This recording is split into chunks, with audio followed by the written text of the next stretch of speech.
Menurut Syekh Mustafa Hussein dalam kitabnya mengatakan apabila kita ada sesuatu maksud, sesuatu hajat, baik sama ada persoalan dunia, bila sebut masalah dunia dan semua, dari segi bisnes kita, dari segi kasih sayang kita, dari segi keluarga kita, dari segi adik-beradik kita, hubungan kita, dari segi apa lagi, banyak dan semua, nak close deal payah, kedai, ada kedai orang tak masuk kedai, nak orang dengki kat kita, orang fitnah kita, macam-macam kerana dunia dan semua. Kalau anda ada masalah-masalah persoalan dunia, insya-Allah anda amal yang saya akan kongsi ini insya-Allah akan selesai. Syekh Mustafa Hussein kata insya-Allah akan selesai.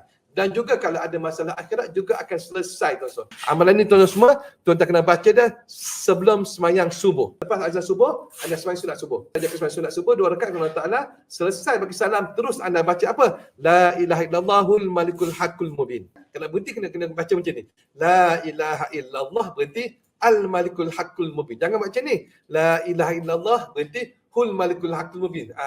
Hu tu datang mana hu tu? Tang mana? Jadi tak ada hu tu ke depan tu. Jadi kalau nak sambung, kita sambung macam ni. La ilaha illallah hul malikul haqqul mubin. Kalau nak sambung, jangan berhenti. Kalau nak sambung, lama lagi. Kalau nak sambung, jangan berhenti.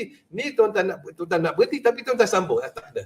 Jadi cara baca yang betul, la ilaha illallahul malikul haqqul mubin. La ilaha illallahul malikul haqqul mubin. La ilaha illallahul malikul haqqul mubin.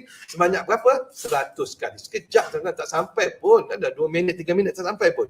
Antara semayang sunat subuh dengan subuh. Selepas 100 tu baru dah tuan-tuan semayang subuh. InsyaAllah kalau tuan-tuan dawamkan, kalau mengikut Syekh Mustafa Hussein, dia kata kalau kita dawamkan, kita istiqamahkan amalan ni, insya-Allah tuan-tuan semua, segala masalah dunia anda akan selesai. Sikit-sikit selesai.